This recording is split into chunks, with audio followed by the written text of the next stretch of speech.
this short video, I wanted to go over just the idea that I had around, can ChatGPT help me do binary analysis? And even if I don't know anything about, what sort of vulnerable functions or like how to find a vulnerability in a binary, what can ChatGPT do to help me sort of get pointed in the right direction? So with that in mind, I have IDA Pro up and running. I'm looking at binary. It's cftp.ses.exe, and I'm just going to start asking ChatGPT for some help and some guidance in finding vulnerabilities. So first I'll ask for some help here. Can you help me analyze a binary to look for vulnerabilities?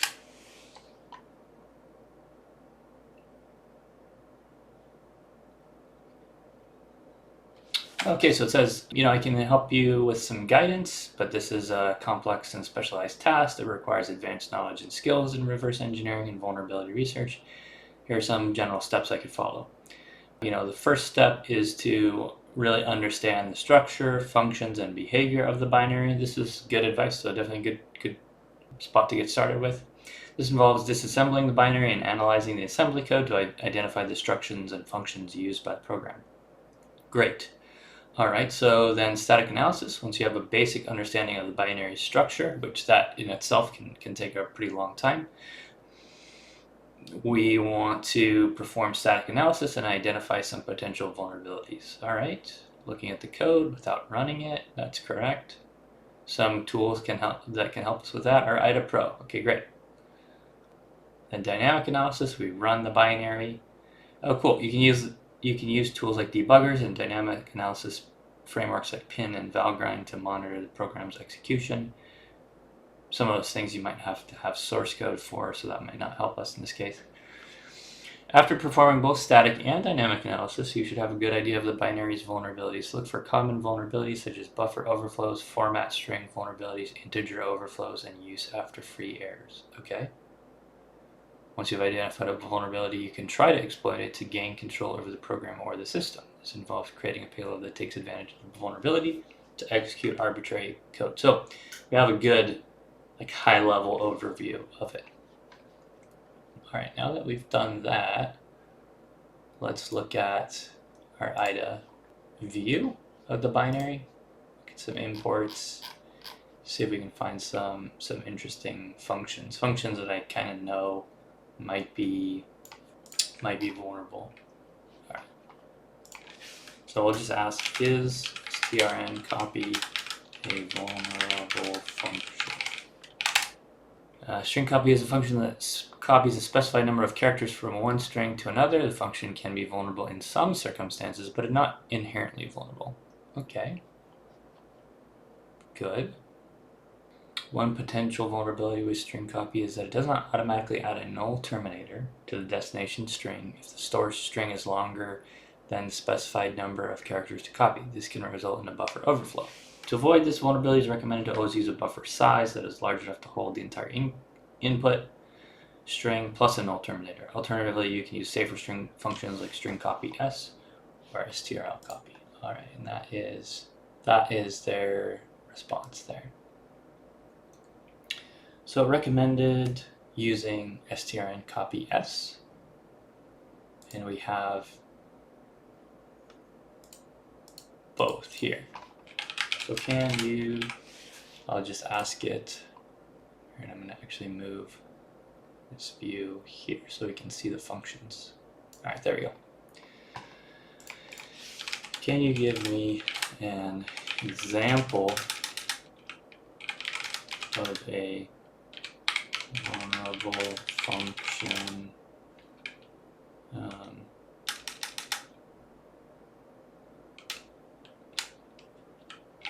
code that uses strncopy that is vulnerable to a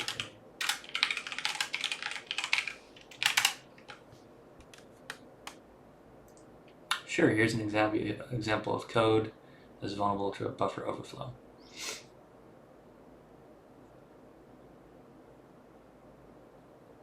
In this example, the source string is longer than the destination buffer, which is only 10 characters long. The string copy function is used to copy up to 10 characters from source to destination. Cool, so the source is 100 bytes, 100 characters, destination is 10, and so we're writing 100 bytes where only 10 exists. Okay.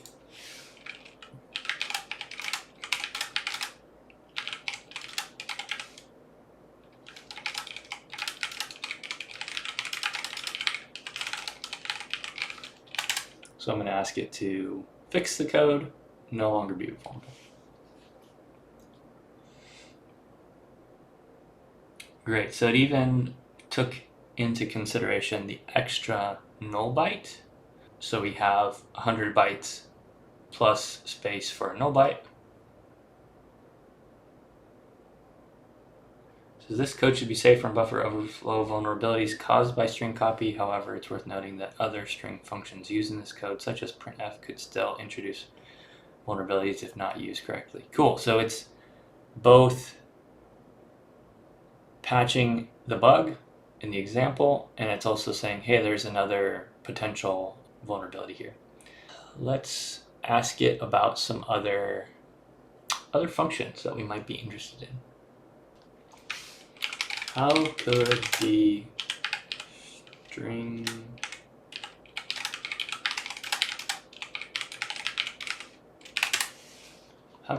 compare vulnerable function? Function is used to compare two strings and returns an integer indicating their relative order. String compare function is not inherently vulnerable, but there are some circumstances in which it can be used unsafely. One potential vulnerability with string compare is that it compares strings based on their null terminated contents. The strings being compared are not null terminated, or the length of the string is not properly checked before calling string compare.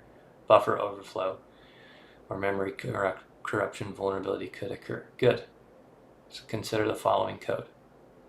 So string 1 is hello, string 2 is world, and the resulting integer is comparing string 1 against string 2. In this code, string 1 and string 2 are not null terminated, and so calling string compare on them would result in undefined behavior, including a buffer overflow vulnerability. Cool. To avoid this vulnerability, it's important to always ensure that the strings are being compared are properly null terminated and that the length of the string is checked before calling string compare. You can use safer string comparison functions like strncmp. Alternatively, also strn case compare. And so it has a few other recommendations. Okay, cool. What if we give it a list of all of these functions? All of them. All right, so I'm gonna trim down.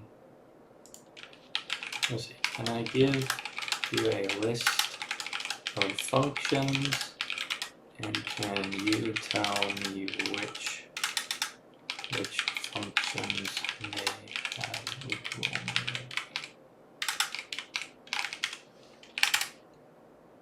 Sure. All right. Yeah, depends on how the functions are used. Yeah. Cool. In IDA Pro, you're able to, in the functions list, right-click and do copy all. That will list all of the columns in the function. There's a bunch of spaces and stuff like that. So you just clean it up in Linux, basically using cut. And so you cut out all the spaces, you're left with just the function names. And now I have a list of all the function names, and I'm going to give ChatGPT the list. So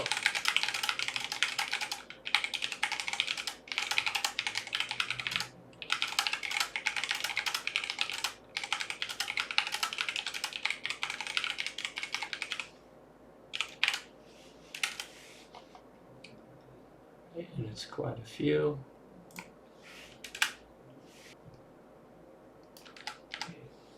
All right, so now I have 689 functions. Try that again.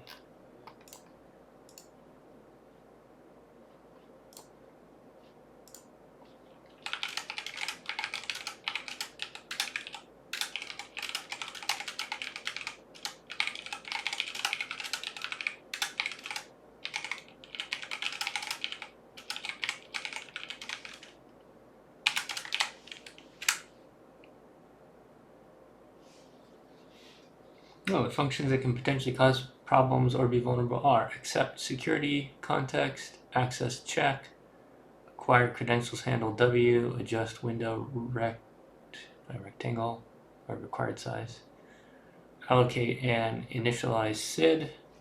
Oh, cool. Change display settings W, connect name pipe, copy file XW, copy file W, create directory W, create event W, create event file A, create file mapping A, create file mapping W, create file W, create name pipe, process, semaphore, service, thread. This function is interesting. So it just stopped at, so that's interesting. But right away, we've gotten down to, let's see, where are we with respect to how many functions it's gone through. So it's doing them alphabetically or one after another.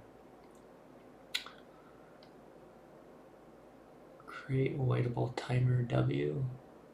Okay, so we're at function 66, and it's given us 22 functions to focus on. So right there we have a reduction of about a third.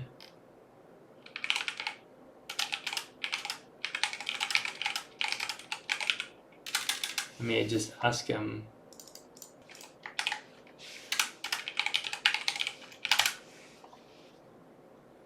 Deadlocks, resource leaks, interesting. Energy overflow.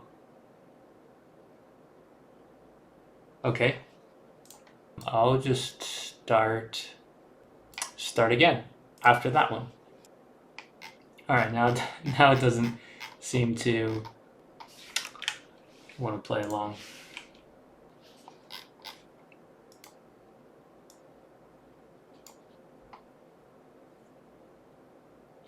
Okay, we're still going now.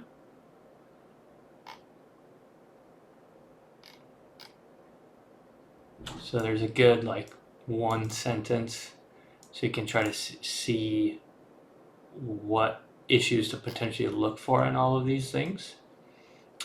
Stop doing that. I'll probably have to ask more specific questions.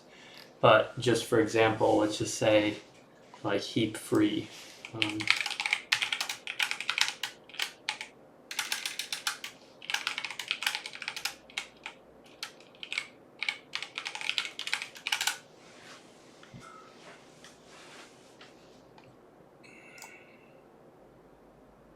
So one vulnerability associated with heap free is heap-based buffer overflow.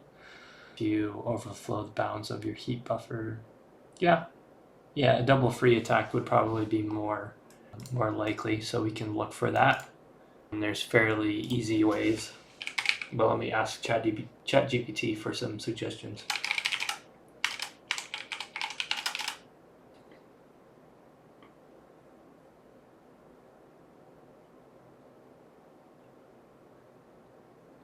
Identify all areas in your code where memory is allocated using the allocated functions such as heap malloc, etc. Identify all areas in code where memory is freed, such as using heap free.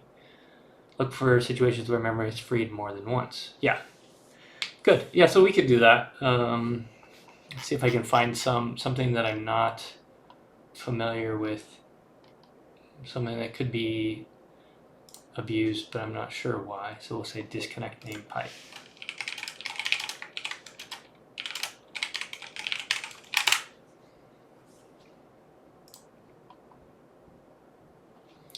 Function is used to disconnect the server end of a name pipe instance from a client process. Doesn't take any parameters. Attacker is able to manipulate the name pipe server, and before disconnecting, they can potentially cause a server process to execute malicious code or crash. For example, attacker could overwrite the memory pointed to by the LP bytes read parameter with a controlled value that points to a malicious payload, causing the server to process and execute the payload upon disconnection. Wow, that's really cool. So I think what's really useful about this is, I didn't know that was a potential attack path. So, after a little bit of adjustment and working with ChatGPT to get it to spit out a usable list for us, We can then take that entire list and review any of the new ones for the potential attack paths, and then look for those misconfigurations or vulnerabilities in our code. This is great because a bunch of IDA Pro scripts for automating discovery of vulnerable functions have a lot fewer functions than this. It may just be, like the top 10 or top 20 most commonly abused or potentially vulnerable functions. It's not this exhaustive list. So I could see this entire list being added to an IDA Pro script to highlight those. And then also it's great to just be able to ask, like, rather than spending a bunch of time searching or like reading through a bunch of books to try to find an example, I wonder if it could give us an example of vulnerable code with the disconnect name pipe. Oh, that's cool. It's even commenting, oh, there's a double free vulnerability here because we're disconnecting the pipe twice. Cool. In this example, the disconnect name pipe function is called twice in the same pipe handle, which causes a double free vulnerability. This can occur if the function is called more than once, potentially leading to undefined behavior or crashes. Wow. So in just a couple minutes, we got a printed out list of all of the potentially abusable functions in our binary. So we have gone from about 900 or so functions to, about 1/6 of that. And if it's a function that we're not familiar with, we can ask ChatGPT for more information on it, and it even gives us, some sort of example or skeleton code to show us what this might look like when we're looking at, say, like source code review or something like that. So all in all, it's pretty valuable. It didn't do any, I don't just drop a binary in ChatGPT and ask it to reverse engineer the binary for me and find all the vulnerabilities. However, it does give us things to target, which is definitely useful. All right, I think that about does it for this quick video. Please like and subscribe.